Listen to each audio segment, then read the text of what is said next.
Halo semua, balik lagi di channel Toraokun.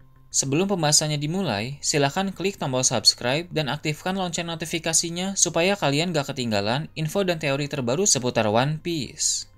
Buat kalian yang mau informasi tambahan soal SBS atau databook, kalian bisa follow Instagram Toraokun. Di sana admin akan memposting soal SBS, databook, dan berbagai teori singkat. Sekarang lanjut ke pembahasan.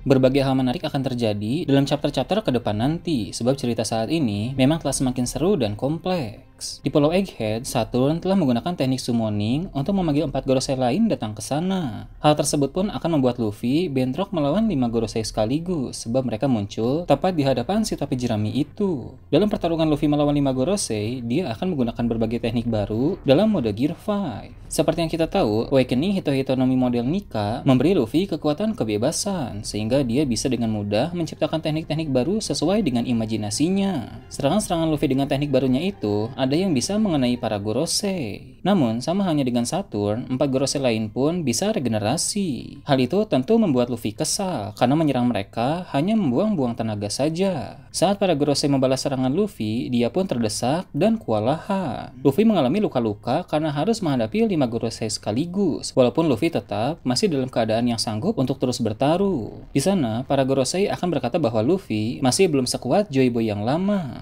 Dari perkataan mereka, maka jelas bahwa para Gorosei itu pernah bertarung melawan Joy Boy dalam abad kekosongan. Kelima orang tua itu sudah hidup sejak lama dengan cara yang misterius. Joy Boy pada masa lalu pun memiliki kekuatan Hito-Hito no Mi model Nika, sama seperti Luffy sekarang ini. Jadi, para Gorosei yang sudah punya pengalaman melawan Joy Boy lama telah mengetahui kekuatan yang dimiliki oleh Luffy saat ini. Dari perkataan mereka tentang Luffy belum sekuat Joy Boy lama, ada indikasi bahwa sebenarnya Luffy belum bisa mengakses secara penuh kekuatan dari Nika. Kemampuan yang Luffy sebut sebagai Gear 5 bukanlah kemampuan terkuat yang dimiliki oleh buah iblis tersebut. Luffy merasa sudah sangat kuat dalam mode Gear 5 sehingga dia menganggap itu adalah puncak kekuatannya. Padahal masih ada puncak lebih tinggi lagi dari mode Gear 5. Namun, dalam pertarungan melawan Gorosei ini, Luffy akan menyadari bahwa masih ada yang kurang dengan kemampuannya itu. Masih ada kekuatan dari Hito-Hito no Mi model Nika yang misterius yang belum bisa Luffy pakai untuk sekarang ini. Apabila Luffy nanti sudah bisa mengakses kemampuan rahasia itu, maka dia akan menjadi sekuat atau bahkan melampaui Joy Boy yang lama. Pertarungan melawan 5 Gorosei sekaligus akan membuat kekuatan baru Luffy itu mulai bangkit. Namun, tentu itu tidak mudah, karena Luffy benar-benar harus dalam keadaan terdesak dan diambang kematian. Jika Luffy masih bisa berkutik dan tidak terdesak ketika melawan 5 Gorosei, maka belum waktunya untuk kekuatan baru Luffy itu bangkit. Namun, jika 5 Gorosei mampu membuat Luffy kewalahan dan hampir mati, maka kekuatan baru Luffy pun akan bangkit saat itu juga.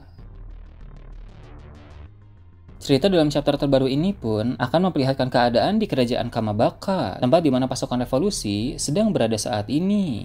Seperti yang kita tahu dari chapter lalu, mereka pun sedang menonton video yang disiarkan oleh Vegapunk. Sementara Vegapunk memberi waktu 10 menit untuk seluruh dunia bersiap, Dragon akan menceritakan kepada para anak buahnya mengenai percakapannya dengan Shaka beberapa waktu yang lalu. Bila kita ingat kembali, dalam chapter 1064, Shaka menghubungi Dragon melalui Denden Mushi. Di sana, dia berkata bahwa Vegapunk akan segera mati. Ketika Dragon menonton siaran Vegapunk, dia teringat perkataan Shaka. Sepertinya perkataan Shaka bukan sekadar informasi. Dia tidak hanya bilang bahwa Vegapunk akan segera mati, melainkan itu juga adalah sebuah permintaan. Dia ingin Dragon melakukan sesuatu setelah kematian Vegapunk. Video yang tersebar di seluruh dunia itu adalah tanda bahwa sang ilmuwan tersebut kini sudah mati. Setelah video itu tersebar, dia ingin Dragon dan pasukan revolusi melakukan hal yang besar. Hal itu akan menjadi langkah dari pasukan revolusi setelah video siaran tersebut berakhir nanti. Dengan kata lain, tak lama lagi pasukan revolusi akan segera beraksi. Sudah semakin dekat waktunya untuk melihat Dragon bergerak.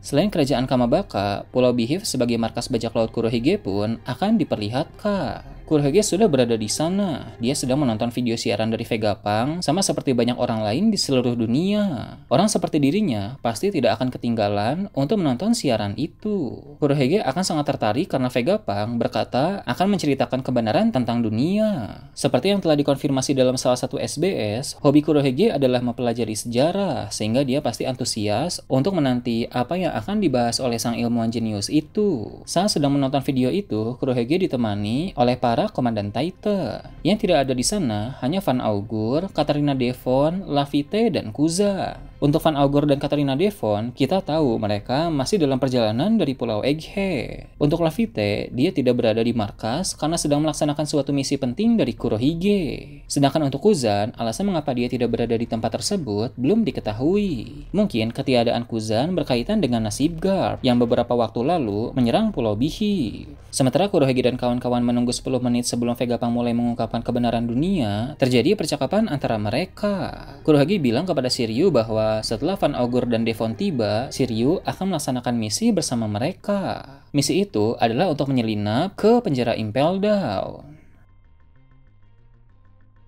Tujuan dari misi menyusup ke Impel Down itu adalah untuk membebaskan Doflamingo. Sebagai seorang Yonko, Kurohige telah mengetahui banyak soal informasi penting. Salah satunya adalah informasi tentang Doflamingo yang memiliki pengetahuan mengenai hal-hal rahasia pemerintah dunia, seperti soal harta nasional di Mary Joyce. Maka Kurohige tertarik untuk mengeluarkan Doflamingo dari penjara, kemudian mengajaknya untuk bergabung. Maka dari itu, setelah Van Augur dan Devon kembali nanti, dia akan menugaskan mereka bersama dengan Shiryu. Katarina Devon, Van Augur, dan Shiryu merupakan kombinasi sempurna untuk misi ke Impel Down. Sebab Devon bisa menjelma menjadi Gorosei Saturn setelah dia menyentuh Saturn di Pulau Egghead. Saat ini, keberadaan Saturn di Pulau Egghead masih rahasia. Yang tahu itu hanya orang-orang tertentu saja. Pihak Impel Down pasti belum tahu, sehingga jika nanti Devon menjelma menjadi Saturn, pihak Impel Down akan mengira dia adalah Saturn yang asli. Devon pun akan mendapatkan akses untuk masuk dengan mudah. Lalu, ada Van Augur yang memiliki kekuatan teleportasi. Kemampuan untuk memindahkan baik diri sendiri maupun orang lain itu akan sangat berguna di sana. Kemudian, ada Shiryu, mantan kepala sipir Impel Down. Shiryu tahu seluk-beluk Impel Down dengan sangat baik, yang mana itu penting dalam misi tersebut. Shiryu pun bisa menghilang dengan kekuatan buah iblis Sukesuke no Mi, sehingga kemampuan itu akan semakin memudahkannya dalam misi ini. Pada chapter terbaru pun akan ditampilkan keadaan Mary Joyce setelah semua Gorosei pergi ke Pulau Egghead. Ruang otoritas yang menjadi tempat para Gorosei dalam keadaan yang sepi. Namun, akan ada siluet dari seseorang yang muncul di ruangan tersebut. Siluet itu sepertinya bukan Im-sama atau bukan orang lain dalam pemerintah dunia, melainkan sosok lain yang datang dari luar pemerintah dunia. Saat Gorosei tidak ada di Mary Joyce, pasti di sana akan terjadi sesuatu yang akan memiliki dampak cukup besar dalam cerita ke depan nanti. Nah, itu tadi berbagai hal menarik pada chapter 1110. Gimana menurut kalian? Silahkan tulis di kolom komentar di bawah. Oke, segitu aja untuk pembahasan kali ini. Jangan lupa like, share, dan subscribe untuk video menarik selanjutnya. Gue Toraokun, Shambles.